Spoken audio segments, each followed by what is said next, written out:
umagang ito, Panginoon Lord God. Salamat po, Panginoon, sa pinabagong buhay at kalakasan na pinagkaloob mo po sa bawat sa amin, Panginoon Lord God. Salamat, Panginoon, sa pag-iingat mo maging sa aming pagtulog, Lord God. Lord, dalangin ko po sa umagang ito, Panginoon, ang aming mga kapatiran, Panginoon, na nasa kanilang pagtahanan, Panginoon. Ingatan mo sila, Panginoon. Ibuhay mo ang puso nila, Panginoon Lord God. Ikaw ang siyang kumilos sa kanilang buhay, Panginoon Lord God. Ikaw ang magdala ng kanilang yapak, Panginoon Lord God. Patungo, Panginoon, sa iyong banal na nakakal, Panginoon Lord God. Upang, Panginoon, ikaw ay pasalamatan, papurihan, Panginoon, at mag-aral ng mga salita, Panginoon. Gabayan mo po kami, samahan, Panginoon, mula sa aming gawain ito hanggang sa matapos, Panginoon. Ikaw ang siyang manguna, Panginoon Lord God. At itawag mo po kami sa iyong likuran, Panginoon. Patuloy mo po, bigyan ng karunungan ang aming tagapagturo, Panginoon, ang iyong lingkod na maghahayag ng iyong salita, Panginoon Lord God. Sa mga Panginoon Lord God. Pinupuri ka namin, Lord God, pinasasalamatan, binabalik po namin ang katastas ng papuri at pasasalamat sa dakila ang pangalan, aming Diyos na tagapagligtas. Amen. Hallelujah.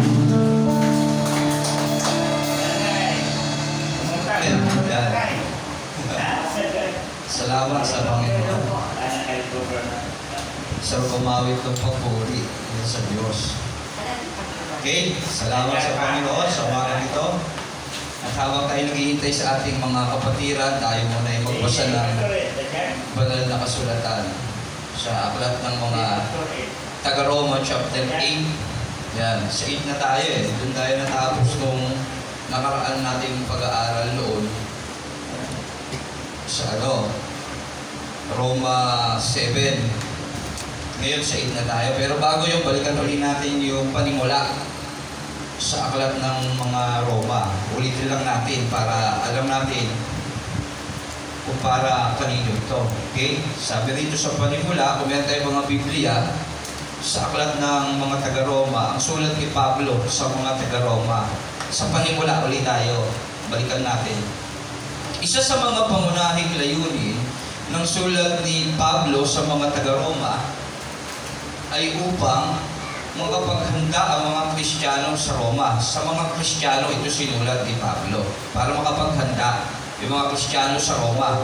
Para sa pagdalaw ni Pablo roon. Kasi yun, balak niyang maglingkod ng kaunting panahon sa mga Kristiyano sa Roma. Balak niya pumuntang Roma. At para makapaghanda siya, sinulatan niya yung mga taga-Roma. At pagkatapos, sa tulong nila ay pumunta naman siya sa Espanya. Sa kanyang sulat, ipiniliwanag ni Pablo ang kanyang pagkaunawa sa pananampalataya at ang praktikal na kaugnayan nito sa buhay ng mga Kristiyano. Ipiniliwanag niya yon, yung pananampalataya at ang kaugnayan nito sa mga Kristiyano. Nasa aklat na ito ang pinakabuod ng kanyang mensahe. Matapos na yung batiin ang mga kapatiran at sabihin siya ay kanyang idinadalangin, inilahad ni Pablo na ang pagpapawalang sala ng Diyos sa mga tao ay sa pamamagitan ng pananampalataya buhat sa simula hanggang wakas. Ibig sabihin, simula hanggang wakas sa pananampalataya. Yan, ang pagpapawalang sala ng Diyos. Nakikita yon sa Roma 1:17. Ipiniliwanag niya na ang lahat ng tao, yung maging Hudyo o hindi, ay kailangang mapawalang sala ng Diyos. Ipiniliwanag niya na lahat, Israelita ka man o hindi, na dapat kailangang ipawalang sala ng Diyos. Maging Hudyo o hindi, ay kailangan mapawalang sala ng Diyos sapagkat ang lahat ay nasa ilalim ng kapangyarihan ng kasalanan. Kasi wala namang taong hindi galing sa pinanggalingang lahi. Wala iba't lang na nagkasala. At ang pagpawalang salang ito ay mangyayari lamang kung ang mga tao ay sumampalataya kay Kristo. At sinasabi niya na para mawala ang kasalanan na yun, ay kailangan natin sumampalataya kay Kristo Jesus. Kasunod nito, inilarawan ni Pablo ang bagong kaugnayan ng tao sa Diyos. Bunga ng pakikiisa kay Kristo Jesus. Yan, yung bagong kaugnayan ng tao sa Diyos. Yun ay sa pakikipag-isa sa ating Panginoong Jesus. Ang mananampalataya ay naibalik na sa Diyos at sa kapangyarihan ng Espiritu ay lumaya mula sa kapangyarihan ng kasalanan at kamatayan. Yan, kasi kapag sabi niya ron, ito ay buhat sa pakikipag-isa kay Kristo, yung ating pagpapawalang sala, yung ang tawag dito, yung pagkapatawaran na ating naman nakalaib at Adan. Yan. Sa tayo. Sa Kabanatang 5a, tinatalakay rin ni Pablo ang layunin ng kautusan at ang kapangyarihan ng Espiritu Santo sa buhay ng mananampalataya. Ayan, nakaraan, tinalakay natin yung kautusan ayon sa mga nakaraang ating mga pagbabasa ng aklat ng Roma. At ngayon, ito tayo sa Roma 8 patungkol sa Espiritu. Ipaliliwanag niya kung paano ang mga Hudyo at ang mga Hintil ay nasasaklaw ng layunin ng Diyos. Yan. Para sa sangkatauhan, sa pagwawakas, sinabi niya na ang pagtatakwil ng mga Hudyo kay Jesus ay nakapaloob sa layunin ng Diyos na nasa pamamagitan ng pagtatakwil na iyon, ang pagliligtas ng Diyos ay nakaabot sa lahat ng tao. So, yung sabihin, yung pagtatakwil ng bayan ng Diyos, ng Israel sa Diyos, ay kasama sa plano ng Diyos para sumagana yung kanyang habag sa mga hindi Israelita, sa mga hindi Hudyo. Yun yung ibig sabihin. Pati sa mga hindi Hudyo. Yan. Ngunit naniniwala si Pablo na pansamantala lamang ang pagtangging ito ng mga Hudyo kay Jesus. Sa huling bahagi ng sulat, inilalahad niya ang nararapat na pamumuhay ng Kristiyano, lalo na ang tungkol sa pamamahalan. Pinaliwanag rin dito ni Pablo ang tungkol sa paglilingkod sa Diyos, ang tungkulin ng mga Kristiyano sa kanilang pamahalaan at sa isa't isa. Tinalakay din niya ang mga katanungang may kinalaman sa mga pagkain at mga tungkol sa araw ng pamamahinga na ikinatitisod ng ilang mga kapatiran sa Roma. Nagwawakas ang sulat na sa mga pagbating personal at pagpupuri sa Diyos. Yun yung laman ng buong aklat ng Roma na ito. Yung sinabi ng pasimula. Pero ngayon, ay pupunta sa aklat ng Roma chapter 8 kasi tapos na tayo 1 to 7. Sa 8 na tayo ngayon. Pamumuhay ayon sa Espiritu. Lahat ng kasama yung 8 na nabanggit din sa pasimula. Yan, sa pamumuhay ayon sa Espiritu. Yan.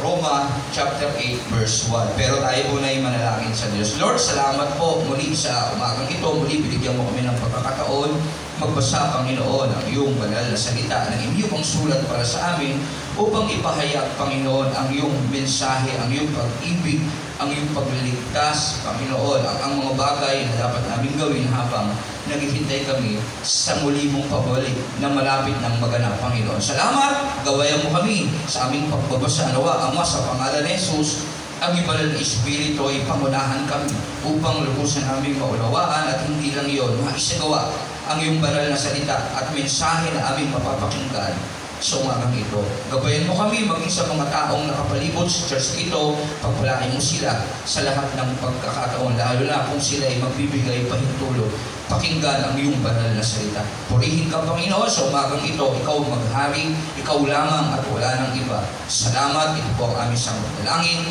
sa pangalan ni Jesus. Amen. Palakpakan natin ng Diyos at purihin ng Diyos sa umagang ito. Sa Diyos ang parangal at papuri. Yan. Roma chapter 8 verses 1 to, babasahin lang natin ito, medyo mahaba, 39. At ang konting explanation lang, pinaliwanag naman na sa panimula ni Pablo kung ano yung nilalaman ng Roma. Pero nasa ringan natin yung chapter 8 ng Roma. Dalawang bahagi ito. Una, pamumuhay ayon sa Espiritu, at sa 18, sa verse 18, ang kaluwalhatian sa atin. Yan.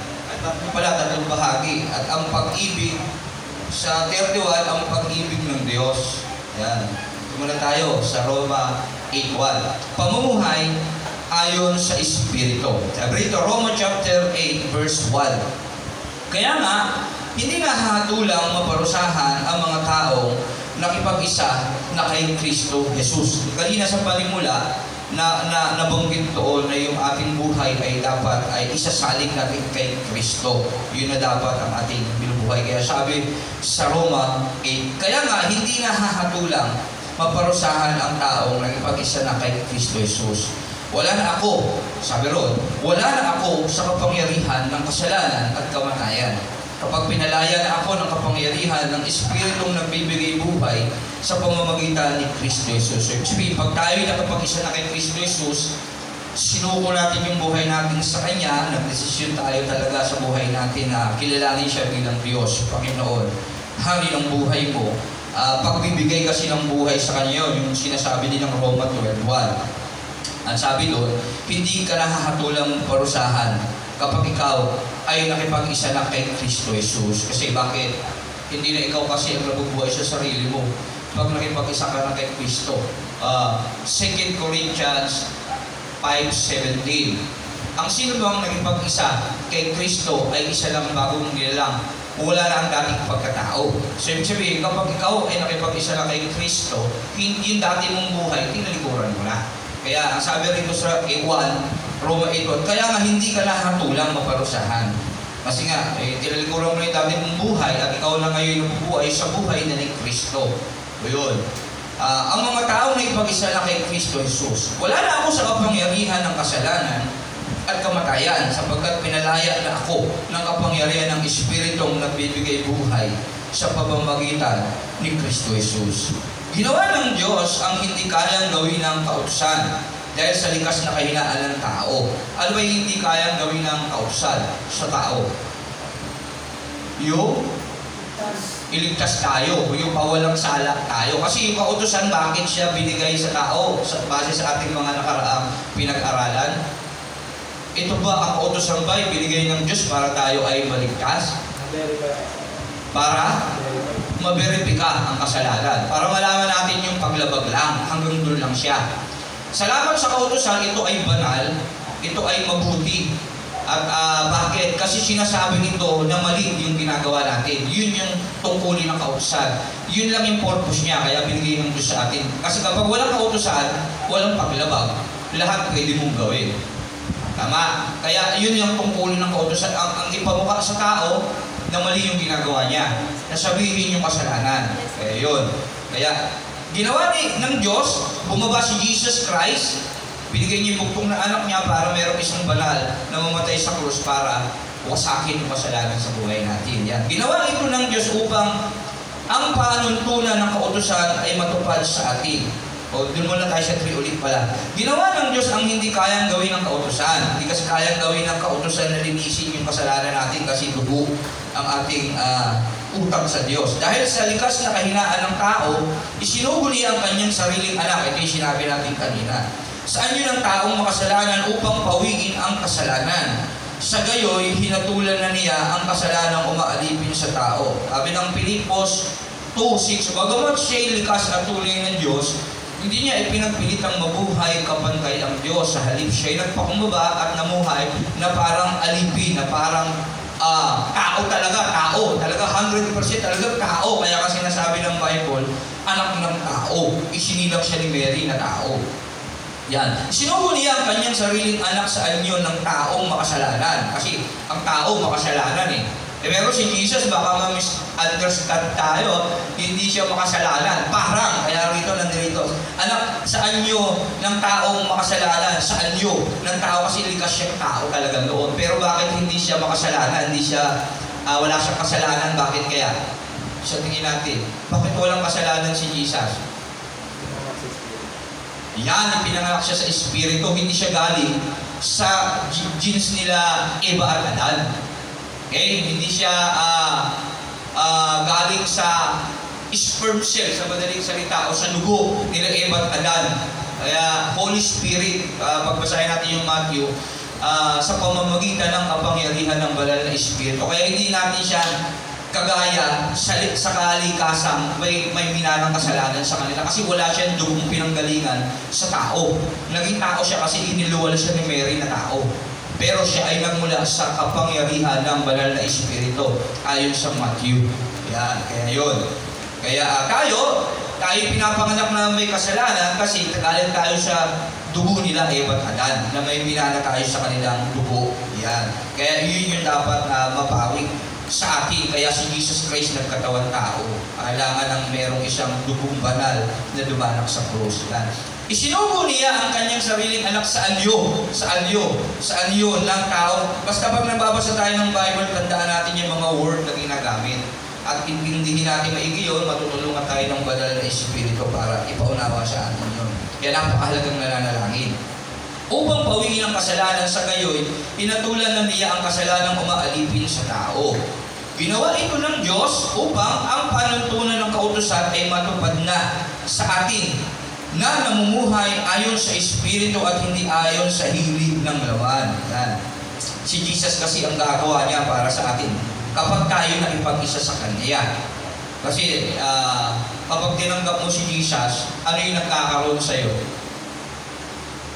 Sa buhay mo. Kapag talagang sinuko mo kay Jesus yung buhay mo at nagdesidido ka talagang tanggapin siya sa buhay, ano yung nagkakaroon sa'yo? Yung unang bagay lang na naisip natin. Nagkakaroon tayo ng takot sa Diyos. Tama? Nakukonsensya ka na, mali ito. Nakikita ako ni Jesus, alam mo agad na merong nakakakita sa iyo ng Diyos. Pero dati, nung hindi ka pang nagdidesisyon na tanggapin si Jesus, wala lang. Diba? Parang wala lang, parang wala nakakakita sa iyo. Wala. Tama. Kaya yan, kakaroon tayo ng takot sa Diyos. Kasi meron ng pumipigil sa atin, nagpapaalala. Yan, yung banal na Espiritu. Ang mga namumuhay ayon sa hilig ng laman ay walang pinapahalagahan kundi ang mga bagay na ukol sa laman. Sa pato, noong hindi ka pa nagsuko ng buhay kay Kristo ng ipag-isa, wala kang panahon para mag-church. Yung isang bagay yan. Wala kang panahon, parang wala lang, hindi mo lang binibigyan siya ng, alam mo na tama yung mag-church pero wala sa loob mo yun. Wala kang effort. Yan, hindi ka man lang nag-effort para di magbasa ng Bible, manalangin. Yun yung ating dating na naiisip at nararamdaman at kinikilos. Nung hindi pa tayo nakikipag-isa kay Kristo, hindi pa natin siya nakikilala sa buhay natin. Ang mga namumuhay ayon sa hiling ng laman ay walang pinapahalagang kundi ang mga bagay na ukol sa laman. Sa lahat ng bagay, yung ginagawa mo, yung ano yung meron ka, wala kang nisagi sa isip mo. Hindi mo naiisip naman lang yung spiritual na bagay. Alam mo may langit pero hindi mo pinapahalagahan yun. Wala kang abilidad para alamin ano ba yung mga karakteristik na tao mapupunta sa langit. Ano ba yung mga karakteristik ng mga tao mapupunta sa impyerno. Alam mo naman, kahit na alam mo yung mga bagay na, sabi mo lang alam mo yung mga bagay na dapat mong gawin para pumunta, wala kang effort para gawin yung mga bagay na takabak na yun. Okay? Kasi hindi mo walang nag-uudyok sa'yo. Kumbaga sa ikaw ang nasusunod lang sa sarili mo. Kaya wala lang. Ngunit ang mga namumuhay ayon sa Espiritu ay nagpapahalaga sa mga bagay na espiritual. At nang tinanggap na natin si Kristo ngayon, nagkakaroon na tayo ng namumuhay ayon sa Espiritu at nagpapahalaga ka na sa mga bagay na espiritual. Kasi alam mo na yan alam mo na, tama ito. At mararamdaman mo yan para ka pa nga nababagabag kapag ka may dapat kang gawin na hindi mo nagawa, lalo na sa paglilingkod sa Panginoon. Iyon yung mga nararamdaman ng mga taong nagpag-isa na kay Kristo. Yan. Oo, hindi ka makakaiwas sa pagkakasala, pero kakaiba talaga ang mararamdaman mo. At personal sa ating buhay, mararamdaman natin yan. Yan, na meron tayo talagang kakaiba na nararamdaman sa ating buhay, lalo pag namimiss natin yung mga bagay na espiritual na dapat natin gawin. Kasi bakit? May banal na espiritu na nabubudyok sa'yo at nagpapaalala. Yan. Since ang pagsunod sa hilig ng laman ay naghahatid sa kamatayan ng tao. Ang mga hilig ng laman ang pagsunod sa hilig ng laman ay naghahatid ng kamatayan. Ngunit ang pagsunod sa Espiritu ay nagdudulot ng buhay at kapayapaan. Tama naman. Kapag sinunod mo yung sarili mo, talagang walang mangyayari sa'yo, lalo na kapag tayo ay namatay na. Kasi pag sarili mo, wala kang sigurado kung tama yung ginagawa mo. Pagkamat alam mo tama, pero pagka tinanong ka, pag namatay ka, saan ka pupunta, hindi mo masasabi yan. Ayan, hindi kagaya kapag sumusunod ka sa spiritual, alam mo yung sinusundan mo, alam mo may Diyos, alam mo ito yung sinasabi ng Diyos sa iyo, at alam mo, kapag sumunod ka sa Diyos at nawala ka sa buhay na ito, sigurado, sa Diyos ka din. Ngayon. Kaya nga, kapag sinusunod ng tao ang hilig ng laman, siya ay nagiging kaaway ng Diyos. sapagkat hindi niya sinusunod ang batas ng Diyos. At talaga namang hindi niya kayang sundin ito. Yan. At ang nabubuhay ayon sa hiling ng laman ay hindi maaaring kalugdan ng Diyos. Kaya yung ating physical, yung ating mga hiling, yung ating mga gusto sa sarili natin, ay hindi talaga yan makakapagbigay kaluguran sa Diyos. Kasi, bakit? Sa tingin nyo, pag tayo yung sinusunod natin, ano lang yung susundin natin sa buhay natin? Hiling ng lamang kasi ito, sa atin ito, sarili natin ito, personal natin ito. Sarili, tinutukoy dito, sarili natin pagkatao. Bakit kaya, pag sinunod natin yung sarili natin pagkatao, ano yung magbe-benefits nito? Sa tingin nyo lang, pag sinusunod mo yung sarili mo, sino lang ba yung nagbe-benefits? Sarili natin. Kasi may purpose kasi tayo kung bakit tayo nabubuhay. Ano kaya yung purpose ng tao? Ba't siya nabubuhay? Yun sa mga ngaral. Matakot at sumunod siya. Bakit? Kailangan yung matakot sumunod siya. Para magawa ang Diyos sa atin. Ang tao, sa madaling salita, naka-dinesign ng Diyos siya para paligayahin ng Diyos. Una. Hindi para sarili natin. Yan. Kaya nga kapag sinusunod mo yung hiling ng laman mo, ang nag-benefits niyan, yung sarili mo lang. Ang naliligayahan. Yung Diyos na may nilang sa'yo, hindi naliligayahan. Yun. Kaya ganun. Kasi ang goal natin dapat paligayahin ng Diyos. At magiging maligaya siya kung yung buhay natin, pinaghahari natin siya dito. Pinapaghari natin siya sa ating puso, sa ating ulo. Kaya nga, Iglesia, pamumuhay ulo si Kristo, tayo katawan. Ayun yung pinaka-dapat natin ginagawa. Kaya, ang purpose ng tao ay paligayahin ng Diyos at magiging maligaya ng Diyos kapag siya ay naghahari na sa atin. Kasi kapag siya ay naghahari sa atin, nakokontrol niya yung buhay natin na makagawa ng mabuti. Yan. Diyos sa ganung paraan, naliligayahan siya. At ang nabubuhay ayon sa hilig ng laman, pag nabubuhay sa hilig ng laman sa sarili mo, hindi ka maaaring kalugdan ng Diyos. Kasi ikaw lang yung natutuwa sa sarili mo eh. Ikaw yung nasusunod, wala kang haring sinusunod, wala kang pinulong sinusundan. Kundi yung hari mo, yung sarili mo. At pagdating ng panahon, kapapahamak mo yun. Ngunit hindi na kayo namumuhay ayon sa laman. Kasi nga, may pag-isa ka na kay Kristo. Kaya sabi nung tema natin kanina, pamumuhay ayon sa Espiritu, hindi ka nahahatulan pagka nakipag-isa ka na kay Kristo. Kaya sabi ng 8, at ang nabubuhay ayon sa hilig ng laman ay hindi maaaring kalugdan ng Diyos sa nahin, ngunit hindi na kayo namumuhay ayon sa hilig ng laman. Bakit? Pag-isa ka na kay Kristo eh. Nagdesisyon ka na siya yung pangunahin mo sa buhay mo. Kaya hindi ka na dapat namumuhay ayon sa hilig ng laman. Kaya kung tayo pa rin namumuhay ayon sa hilig ng laman, isipin natin yun. Balik tayo sa Diyos. Hingi tayo ng tawad at patuloy natin idalangin sa Kanya yung ating kahinaan na yung napatasin niya. Kundi ayon sa Espiritu. Sa katunayan, nananatili na nasa inyo ang Espiritu ng Diyos. Kung wala sa isang tao ang Espiritu ni Kristo, hindi kay Kristo ang tao. Iyon. Bakit kaya? Kapag wala yung Espiritu, hindi kay Kristo yung tao na yun. Napakahalaga kasi ng Holy Spirit eh. Bakit ba napakahalaga ng Holy Spirit sa atin? Ito yung tatak ng kaligtasan natin na tayo tutubusin pagdating ng panahon.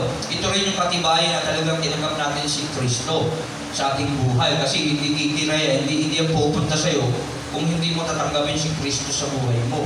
Binibigay yan sa pangalan ni Jesus na tinanggap natin. Ngunit dahil nananahan sa inyo si Kristo, mamatay man ang inyong mga katawan dahil sa kasalanan, ang Espiritu naman ninyo ay buhay, sapagkat itinuring na kayong matuwid ng Diyos. Ibig sabihin, yung Holy Spirit na yun na nasa sa atin, ang nagiging dahilan kung bakit tayo tinuturing na matuwid ng Diyos. Yan, kasi hindi naman titira sa puso natin yan kung hindi tayo malinis. Kaya napakahalaga yan, yung confessing natin palagi sa Diyos pag tayo nagkakamali, na dapat laging malinis yung puso natin. Yung puso natin, hindi titira ng banal na Espiritu yan kung marumi yan. Kaya napakahalaga ng confession. Kaya sa pananalangin, yung confession, lagi natin hingi ng tawad. Oras-oras na nagkakasala tayo sa isip, sa totoo lang. Kaya napakahalaga. Lagi tayo mag-confess. Yung Holy Spirit ay para malayang makagalaw at patuloy na managan at maghari sa buhay natin. Kung nananahan nasa inyo ang Espiritu ng Diyos na siyang muling bumuhay kay Jesucristo, siya ang muling bubuhay sa inyong mga katawang mamamatay sa pamamagitan din ng kanyang Espiritong nananahan sa inyo. Mga kapatid, hindi na tayo alipin ng likas na hilig ng laman. Kasi nga, nakipag-isa na tayo kay Kristo. Nagdesisyon ka na. Kaya hindi na tayo dapat mamuhay ayon sa katawang makalaman. Kaya dapat yung mga ginagawa natin, hindi na dapat makalaman din ang ginagawa. Meron na tayo dapat pagpapahalaga sa mga espiritual. Ipakita natin din sa gawa na talaga namumuhay na tayo sa spiritual. Kasi tayo din ang magdedesisyon talaga ngayon. Kailangan natin gamitin yung free will na binigay ng Diyos sa atin sa tama. Ikaw pa rin ang masusunod dyan. Ang Diyos lagi nagpapaalala yan, kagaya sa tagpo ng Genesis 4:7 sa istorya ng buhay ni Cain. Yung pinatay niya, papatayin niya babalakin niyang patayin pa lang si Abel. Ando doon, pinaalalahanan siya ng Diyos. Pero sa huli, si Cain pa rin ang nasunod. Cain ang iyong puso. Genesis 4:7, kung sa ibang salin kasi hindi makikita yung, pero sa mabuting balita makikita yung Genesis 4:7, pakibasa. Sige, Sister Abigail.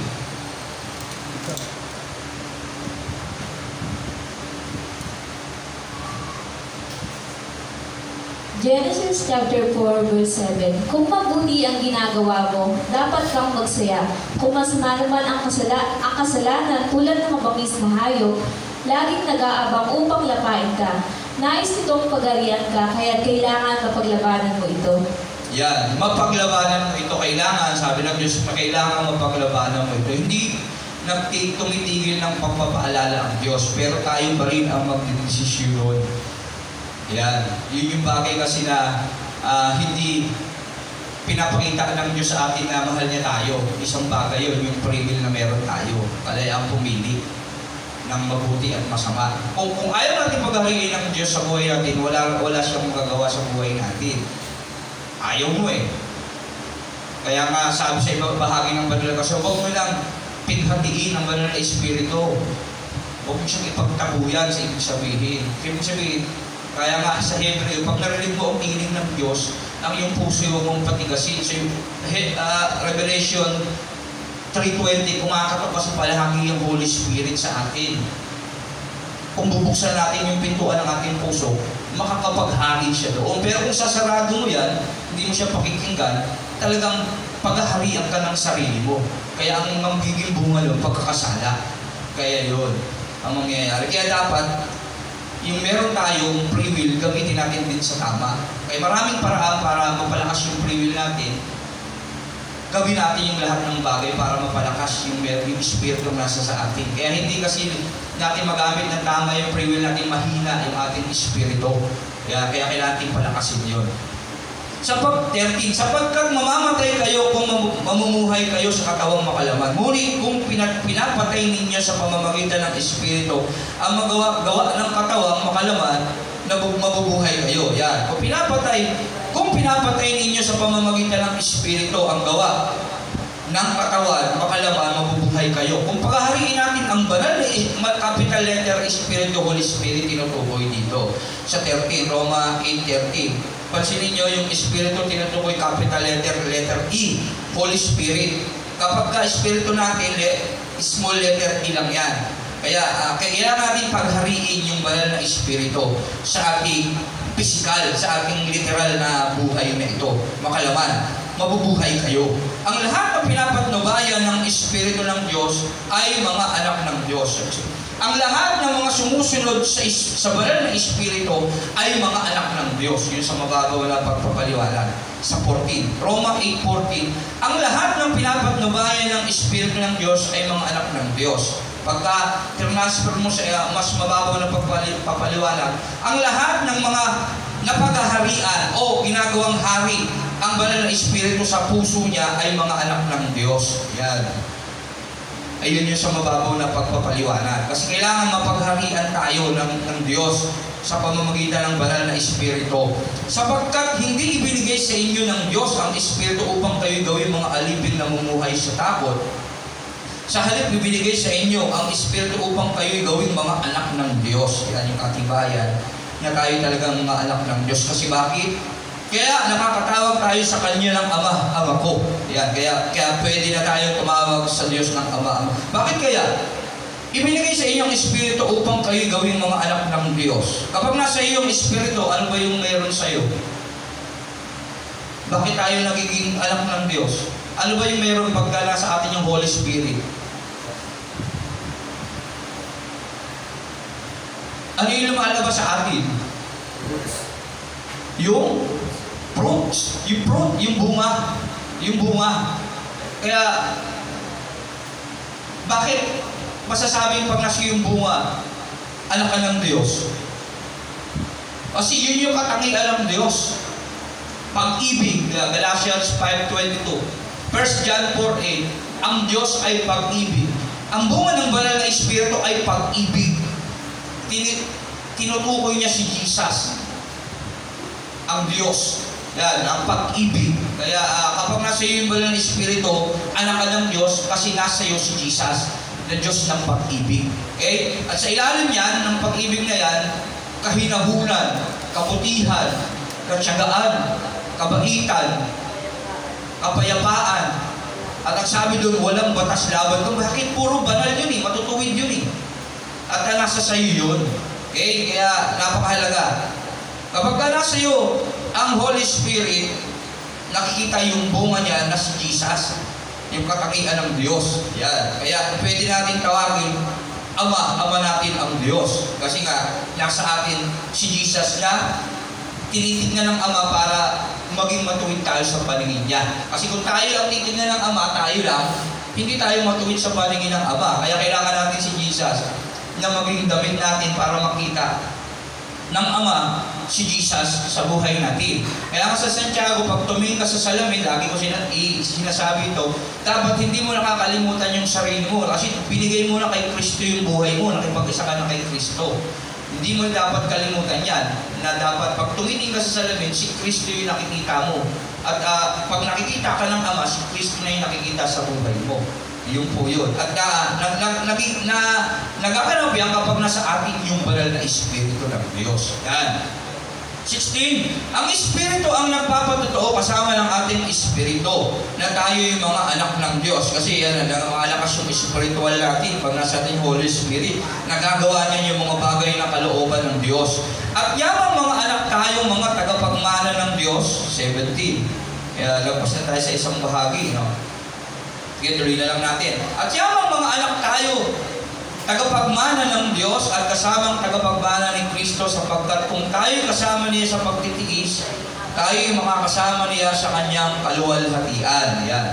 Tayo mga anak ng Diyos at pagdating ng panahon, makakasama tayo sa kaluwalhatian ng Diyos. Kaya lang, bilang mga anak ng Diyos, normal din yung mga pagtitiis na dapat natin mapag-alampasan sa ating buhay. Kung papansinin natin, sino ba nakabasa ng New Testament? Yung kabuuan. Marami na rin siguro, no? Pero yung iba, hindi pa. Pero kung tutumpukin mo yung New Testament, kadalasan niya pagtitiis, pagtsatsaga, ayan, kahirapan. Kaya kasama yan sa buhay pagsunod kay Kristo. Kasi bakit? Sa tingin nyo, bakit kailangan natin magtiis? Ba't natin nararanasan yung pagtitiis sa buhay natin? Sa tingin nyo lang, sa pinakamababaw na paliwanag lang, kaisipan nyo lang, yung pinakaunang bagay na isip, bakit kaya kailangan natin magtiis sa buhay natin dito? Bakit? Sige, para tira-tira. O yan, maliligtas. Kahit pag naligtas ka, ano ba yung pupuntahan mo? Langit. Hindi naman kasi biro yung langit. Hindi maikumpara, sabi ng ibang bahagi ng kasulatan, hindi maikumpara sa mundo ang kagandahan ng langit. Pero yung pader mo doon, ibang bato, mamahalin. Layer-layer yun. Punta ka dito sa ating literal na mundo. Di ba? Minsan lumot-lumot pa yung pader natin sa bahay. Yun, sa langit, talagang hindi mo pwedeng ikumpara. Napakaganda ng langit at hindi naman pwedeng basta-basta ka lang pumunta ka ron. Di ba? Kailangan din natin dumanas ng mga pagsubok. Parang isang paligsahan. Si Manny Pacquiao, pag nalalaban yan, ilang buwan niya nag-training.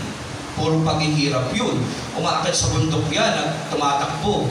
Tapos ano pa, nagbubuhat, nagwe-weight, kumakain, nagda-diet. At hindi basta-basta yan. Hindi tayo pwede balagbag lang.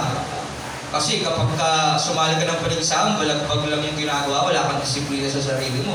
Tulog ka sa ring. Isang suntok lang sa'yo, tulog ka, lalo kakaboxing. Kaya mabigat na training ang pagdadaanan mo yan. At para makuha mo yung tagumpay. Sa atin, sa spiritual, ganun din yun. Kaya nga, inilalarawan ni Pablo na yung pagkapunta sa buhay na walang hanggan ay parang pagsali sa paligsahan na dapat hindi ka mawala sa paligsahan. Sa literal, hindi lagi tayo panalo. Pero kapag tayo ay sumunod kay Kristo, tiyak ang ating panalo. Kaya lang, hindi magiging ganun kadali yun. Talagang mahirap. Hindi ito, pag kumilala kayo kay Kristo, pagpapalain ka literal, hindi ganun yan. Kasi spiritual ang sinasabing pagpapala ng Diyos. Bagamat kasama na rin yung mga pagpapalang literal. Kasi seek ye first the kingdom of God and His righteousness, and all these things shall be added unto you. Yan. Kaya lang, nandun pa din yung binatang mayaman. Mabuting guro, paano kung makakapunta sa kaharian ng langit? Huwag kang papatay, galang mo yung Madina. Sinasunod ko lang po yung 10 utos. Meron ka ba hindi nagagawa? Ibenta mo yung ari-arian mo at ipamigay mo sa may hirap. Ngayon ang tanong, para mayayaman, kailangan mo palang ibahagi iyon. Diba? Kaya, hindi masama ang yumaman. Pero ang masama, yung nagiging mapagmahal ka sa kayamanan mo. Ay naging mapagmahal siya sa kayamanan niya, hindi siya naging karapat-dapat sa buhay na walang hanggan. Yun lang ibig sabihin. Pero hindi pinagbabawal ng Diyos na sa literal, hindi din tayo iginhawa. Gusto lang Diyos yun. Kaya lang, sa pag-inhawa mo, dapat marunong pa rin sumunod sa Diyos. Yun lang ibig sabihin doon. Pero sa spiritual, sa totoo lang, talagang mahirap ang maging dadanasin ng ating mga buhay. Kaya nga, sabi din ng ibang bahagi ng kasulatan, kailangan mag-aaway ang mag-asawa, yung nanay, ang anak, mag-aaway, paghiwalayin sila sa ibang bahagi ng kasulatan. Kasi kasama sa mga training natin na mabibigat yun, na dapat natin malampasan gamit ang pananampalataya natin sa Diyos. Yung ating pangarap na buhay na walang gusto mong makuha yun, kailangan natin lampasan yung mga ganyang bagay at mapagtagumpayan. Huwag tayo mag-alala. Andiyan si Jesus para tulungan tayong banal na espiritu. Ayun yung kagandahan doon. Hindi tayo ang gagawa doon, kundi si Jesus na tinanggap natin sa puso natin ang gagawa ng mga bagay na yan para sa atin, hindi tayo.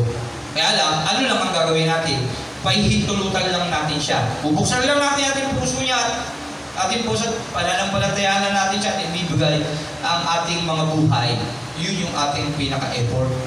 At nang sa ganun, malaya na si Kristong mapagharian tayo gawin yung mga bagay na nais niyang gawin sa buhay natin. Huwag lang tayo ang masusunod. Okay? At yan ang mga anak tayo, mga tagapagmana ng Diyos at kasamang tagapagmana ni Kristo, sapagkat kung tayo kasama niya sa pagtitiis, tayo makakasama niya sa kanyang kaluwalhatian.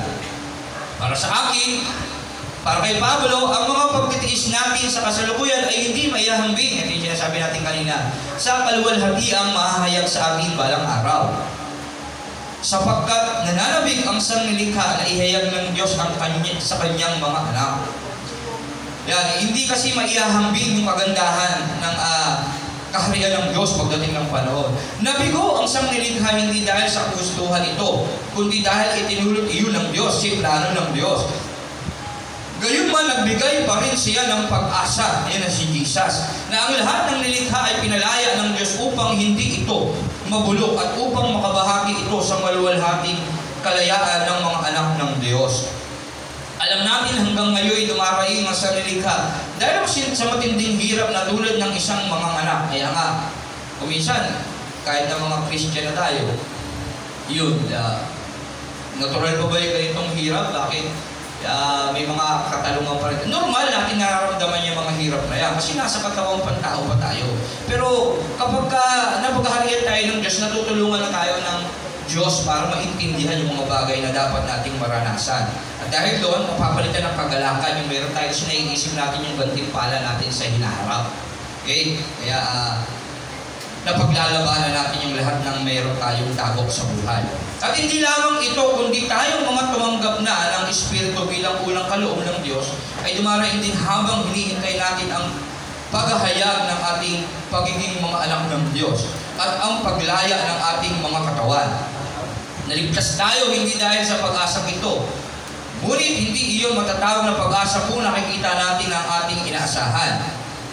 Kasi pananampalataya, paniniwala sa isang bagay na hindi nakikita at iyon yung magdudulot ng kaligtasan sa atin. Yung pananampalataya, kailangan mo maniwala dahil sa bagay na hindi mo nakikita, kailangan mo maniwala sa Diyos. Sapagkat sinong tao ang aasa pa kung ito'y nakikita na? Kaya mahiwaga ang mabuting balita. Inaasahan natin na higit na mag-inam yung mga bagay na hindi natin nakikita. Yun yung pananampalataya. At bagamat nakikita natin yung maganda sa mundong ito literal, mas pagpapalit natin yung kumpara sa mga hindi natin nakikita. Okay? Yun. Kasi higit na pinaniniwalaan natin yung mga nakikita natin mabuti ay wala kung ikukumpara sa mga bagay na hindi natin nakikita na mahayag sa atin pagdating ng panahon. Yun. Kaya napakahiwaga ng mabuting balita ng ating pananampalataya. Ngunit kung umaasa tayo sa hindi natin nakikita, hinihintay natin iyon ng buong tiyaga. Okay, di ba? Wow, parang suspense. Kasi pag nakita mo na, nakita ko na yan wala na, mananawa ka na yan. Kita ko uli Alam ko na yan maganda yung hindi pa natin nakikita. Kaya kasabi ng banal na kasulatan, parang malabong larawan ang ating nakikita sa salamin. Kasi kinikwento pa lang ng mga nauna sa atin. Yung ganda ng langit, yung ganito, may mga sukat pa nga sa Old Testament. Ganyan, hindi pa natin lubusang nakikita. Para may excite pa lang tayo, wow, ang ganda. Pero kapag nandoon na tayo sa totoo, talagang maiibsa na yung ating mga pakiramdam pagdating ng panahon. Gayon din naman, tinutulungan tayo ng Espiritu sa ating kahinaan, hindi tayo marunong manalangin ng wasto. 25. Ngunit kung maasa tayo sa hindi natin nakikita, inihintay natin iyon ng buong tiyaga. Gayon din naman, tinutulungan tayo ng Espiritu sa ating kahinaan, hindi tayo marunong manalangin ng wasto. Kaya't ang Espiritu ang dumaraing para sa atin sa paraang di natin kayang sambitin. Yung Holy Spirit, yan yung tumutulong sa atin sa mga bagay na hindi natin kayang gawin. Yun yung rule ng banal na Espiritu. Kaya napakahalaga sa atin. Ginagawa niyang tama ang lahat ng ating dapat gawin. Yung mga pasinin natin dati sa ating buhay, hindi kapag tinawag ka opening prayer dito, yung hindi mo pa talaga lubusang nakilala si Kristo sa buhay mo, kahit ma-attend ka na, yung paghahari niya, hindi mo pa talaga tinatanggap siya sa buhay mo, nahihiya ka pang mag-pray. Tama? Pag tinawag ka, magtutulungan pa ng iba niya. Pero ngayon, consistent ka lang, malakas na yung loob mo. Kasi yun kinukumpi ka na ng Holy Spirit, tinutulungan ka na niya sa lahat ng dapat gawin. Yan. Ano pa? Sa lahat ng bagay, sa lahat ng bagay na dapat mong gawin sa spiritual, nagkakaroon ka na ng lakas ng loob. Kung minsan pa nga hindi ka na kailangang utusan, nagpupusa ka na. Yun. Kaya yung Holy Spirit talagang napakahalaga niyan sa buhay natin. Kaya importante na dapat makikipag-isa tayo kay Kristo kasi yun yung susi sa pamamagitan ng ating Panginoong Jesus para panahanan tayo ng Diyos, Espiritu Santo ng Diyos. Yan. Kaya din naman tinutulungan tayo ng Espiritu sa ating kahinaan, hindi tayo marunong manalangin ng wasto, kaya ang Espiritu ang dumaraing para sa atin sa paraang di natin kayang sampitin. At ang Diyos na siyang nakakasaliksik sa puso ng tao, ang siyang nakakaalam kung ano ang kalooban ng Espiritu, sapagkat ang Espiritu ang namamagitan para sa mga hinirang ayon sa kalooban ng Diyos. Sinasabi niya kasi yung kalooban ng Diyos sa atin. Nagbabawalan niya tayo sa mga bagay na ayaw ng Diyos at tinuturuan tayo ng Holy Spirit sa mga bagay na gusto ng Diyos. Pinapaalam niya sa atin yun. Kaya napakahalaga yung banal na Espiritu na sa atin. Alam natin sa lahat ng bagay ay gumagawa ang Diyos para sa ikabubuti ng mga nagmamahal sa Kanya. Silang mga tinawag ayon sa Kanyang layunin, sapagkat mulat mula pa ay alam na ng Diyos kung sino ang magiging Kanya, at ang mga ito ay pinili niya upang maging tulad ng Kanyang anak. Sa gayon, ang mga anak na naging panganay sa lahat ng maraming magkakapatid. Ito, paano to? Sapagkat sa mulat mula pa ay alam na ng Diyos kung sino ang magiging Kanya at ang mga ito'y pinili niya upang maging tulad ng Kanyang anak. Bakit? Kasi omnipotent ang Diyos. Omnipresent, omniscient, lahat alam. At alam niya yung bukas natin. Alam niya yung gagawin natin mamaya. Alam niya na kung sino yung mga mapapabilang sa buhay na walang hanggan. Pero ikaw, alam mo ba yun? Ang tanong, dapat alam mo yun. Bakit? Kasi may pananampalataya ka na. May Holy Spirit ka na. Yun ang dapat natin malaman. Tayo mga nakipag-isa kay Kristo, dapat alam natin yun. Kasi may pananampalataya na tayo. Anak tayo ng Diyos na eh. Dapat matibay na natin pinananampalatayanan yun. Bilang mga nakipag-isa na kay Kristo, ligtas ka na. At alam mo na kasama ka sa mga ginawa ng Diyos na mapapasa Kanya pagdating ng panahon. Hindi ka na ikaw. Kung ikaw pa sa sarili mo ang nabubuhay, sasabihin mo, hindi ko alam yun. Bakit? Wala kang pananampalataya sa Diyos. Tama? Tama po ba? Ngayon, dahil may pananampalataya ka na kasi totoo nakipag-isa ka kay Kristo, alam mo, nakasama ka sa mga sinasabi ni Kristo doon na simula pa na magiging Kanya.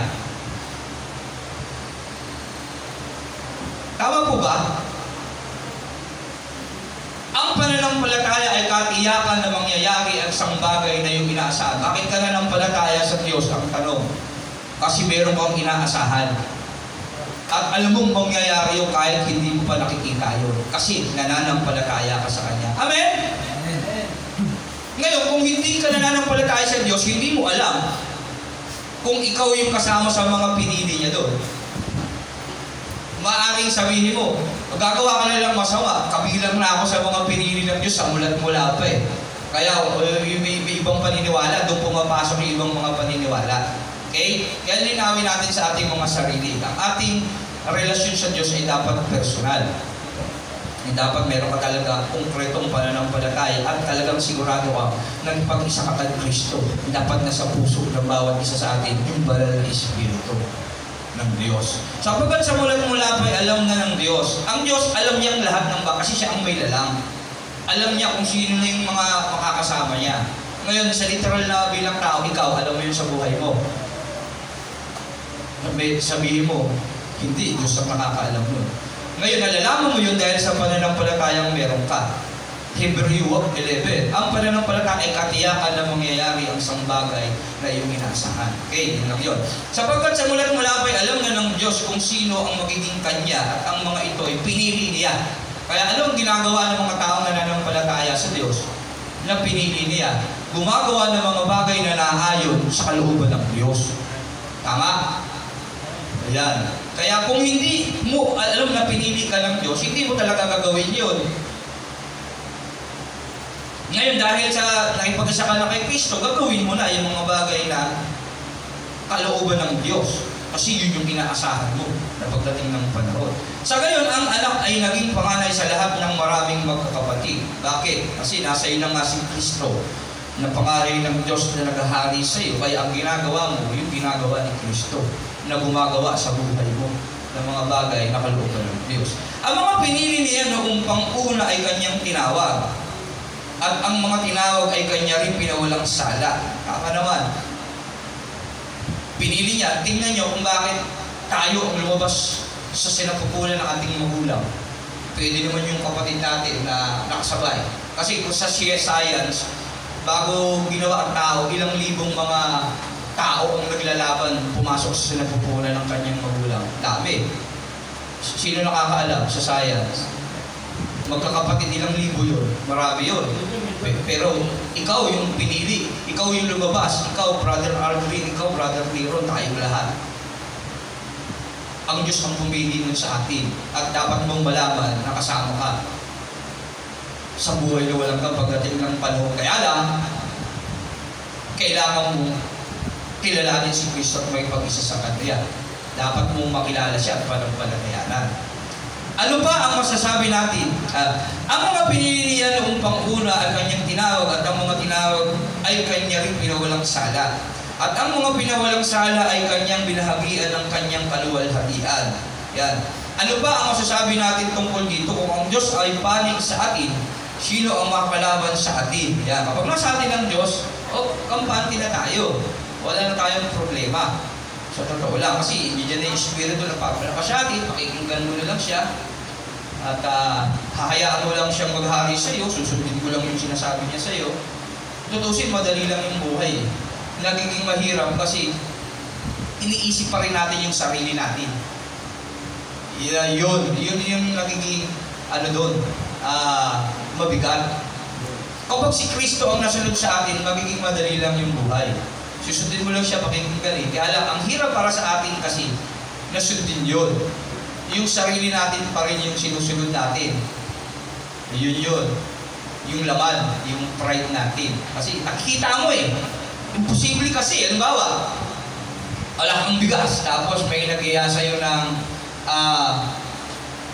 sideline. Siguradong pera yun. Nakikita mo yun, literal ngayon, kailangan mong maglingkod sa Diyos.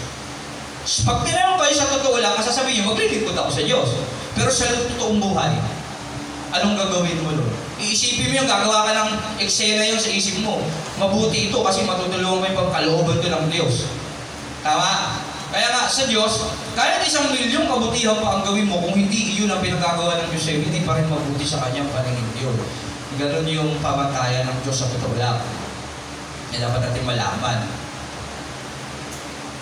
Kaya may mga instructions siya na ibinigay sa atin. Yun. Kaya napakahalaga na alam natin yan. At sa ating pagkilala sa Diyos, pagka talaga naghari siya sa atin, mas maiipaliwanag sa atin ng banal na Espiritu yan na nasa sa atin. Yan. Kaya gano'n. Ano ba masasabi natin tungkol dito? Kung ang Diyos ay panig sa atin, sino ang makalaban sa atin? Kung ang sarili niyang anak ay hindi niya ipinagkait, sa halip ay ibinigay para sa atin, ating lahat, hindi kaya niya ibibigay ang lahat ng bagay. Yung pagtitiwala lang talaga ang kulang sa atin, yung pananampalataya natin ng malubos. Kasi sa totoo lang, kaya naman gawin ng Diyos yun Nakabuhay ng patay ang Diyos, nagpakain ng 5,000, lahat ng bagay ginawa niya. Kung ipapanatag lang natin yung isip natin at puso sa Diyos, sa totoo lang, gagawin talaga ng Diyos yun. Kaya lang hindi natin sinusubukan, natatakot natin. Sabi rito, yung mga, hindi tayo gagawin matatakotin ng Espiritu Kaya napakahalaga yung Holy Spirit nasa atin. Hindi tayo magiging matatakotin pagka nasa atin yung Holy Spirit. Matatakotin sa problema, matatakotin magutom, matatakotin mawala ng trabaho, matatakotin magkasakit yung mga anak natin, mapabayaan yung mga anak natin, bumagsak sa pag-aaral. Lahat yun matatakotin. Kasi lahat yun, iisip natin, tayo ang gagawa para sa atin. Yun. Pero tutusin, kung pagtitiwalaan natin ng Diyos, isasalig sa Kanya yung ating pananampalataya, ang pangako ng Diyos talagang mananagana sa atin. And all these things shall be added unto you. Seek ye first the kingdom of God and His righteousness. May righteousness na kasunod. And all these things shall be added unto you. Kaya lang, gaya nga ng ating laging napag-aaralan din sa lahat ng bahagi ng kasulatan, kay David, ilang years bago siya dinari, may espasyo. Minsan instant, minsan gradual. Kung bakit? Dahil sa layunin ng Diyos sa atin yun. Maaring may plano siya sa buhay natin at maaring may gusto siyang patunayan sa atin at ituro sa atin. Amen? Yun po yun. Sino ang makakapagharap ng paratang laban sa mga hinilang ng Diyos? Gayong ang Diyos ang nagpapawalang sala sa kanila. Ayan. Kapag nasa atin ang Diyos, sino pa yung mag-ano sa atin? Maghahatol. Sino ang hatol sa sila'y parusahan? Si Kristo Jesus na pinatay, ngunit higit sa lahat ay muling binuhay. Ngayon ay nasa kanan ng Diyos upang mamagitan para sa atin. Nandun na si Jesus para sa atin, ang mamagitan sa Ama. Kaya kapag tinitingnan tayo ng Ama, si Jesus na yung nakikita niya, ito, atin ba ito? Parang gano'n. Opo, anak po ninyo yan sapagkat ako'y kinikilala niya. Parang gano'n. Sinabi ko lang yan, baka hanapin natin sa Bible yung gano'n tagpo. Hindi natin makikita yun. Yan. Sino ang makakapaghiwalay sa atin sa pag-ibig ni Kristo? Ang kaguluhan kaya, ang kapighatian, ang pag-uusik, ang pagkagutom, kahirapan, panganib o kamatayan. Ayon sa nasusulat, dahil po sa inyong buong araw kaming pinatay, turing nila sa amin ay mga tupang pangkatay. Hindi sa lahat ng mga ito tayo siguradong magtatagumpay sa pamamagitan niya na nagmamahal sa atin. Sapagkat natitiyak kong walang makapaghihiwalay sa atin sa kanyang pag-ibig. Kahit ang kamatayan, ang buhay, ang mga anghel, ang mga panguluan o ang mga kapangyarihan, ang kasalukuyan o mga hinaharap. Ang kataasan, ang kalaliman o ang alinmang nilalang ay hindi makapaghiwalay sa atin sa pag-ibig ng Diyos na ipinagkaloob sa atin sa pamamagitan ni Kristo Jesus ating Panginoon. Yan. Sa literal na buhay, maaaring mawalan tayo ng mga bagay na gusto natin at dapat iniisip natin na mapasa atin. Pero yung sa spiritual na buhay, talagang nabibigyan tayo ng buhay na masagana at ganap ng ating Diyos sa pamamagitan ni Kristo kung tayo'y mananatiling nananampalataya tayo sa Kanya. Kasi hindi naman mahalaga yung literal. Kasi pagdating ng panahon, wawasakin din naman ang Diyos ito. Walang matitirang bato sa ibabaw ng kapwa bato. Kaya, kung natin mahalin yung meron dito sa mundo. Bagamat kailangan natin ito, huwag tayo doon magpo-focus. Kaya lang kasi ang nagiging problema, nakapokus na tayo. Pagkagaya ngayon, nakikita natin na malapit nang bumalik ang ating Panginoon, napakabilis ng araw at oras na lumilipas sa atin. Di ba, linggo uli, di ba, nakaka na naman kayo, kasi sabi ko lang nakaraan, linggo na naman ngayon, ang bilis. Kaya patunay lang yan na talagang malapit nang bumalik ang ating Panginoon, na ibig sabihin, hindi na tayo dapat mag-focus pa ng higit sa ating mga bagay na kinakabalahan sa mundo ito. Mas bigyan natin pansin ang pamumuhay sa Espiritu. Yan. Pamumuhay ayon sa Espiritu kung saan higit tayong kaluluguran ng Diyos sa ating mga buhay. Yung gawin yung ating mga tungkulin. Pag ano ba yung tungkulin ng tao? Gaya ng sinasabi natin kanina, kung bakit tayo nilalang ng Diyos. Para pasihin ng Diyos. Kasi inais niya na may maraming tao ang maligtas. Ibig niya nga lahat eh. Kaya si Jesus dumating sa mundo, namatay sa krus at muling nabuhay para magawa natin yung bagay na gustong gawin ng Diyos, na mangyari ng Diyos. Kasi kung hindi siya mamamatay sa krus at muling mabubuhay, patuloy tayong gagawa ng ating mga sarili. Hindi siya maghahari sa atin. Kaya nga, bumaba siya para wasakin ang kasalanang sumisira sa atin na nagiging dahilan para sundin natin yung sarili natin. Para pag tinanggap natin siya, siya yung gagawa ng mga bagay na hindi natin kayang gawin para malugod yung Diyos na lumalang sa atin. Para pagdating ng panahon, makasama natin siya sa kanyang buhay na walang hanggan. Ayun. Kaya napakahalaga na alam natin yung tungkulin natin ang paligayahin ng Diyos. At mangyayari lang yun kung tayo nakipag-isa kay Kristo Jesus. Kasi magagawa natin yung mga bagay hindi natin kaya gawin sa pamamagitan ng banal na Espiritu binibigay ng Ama sa pangalan ng ating Panginoong Jesus na magiging hari ng buhay natin. Namatay si Jesus sa krus, muling nabuhay, bago siya umakyat sa langit, nagbigay ng utos, humayo kayo at ipangaral ninyo ang mabuting balita.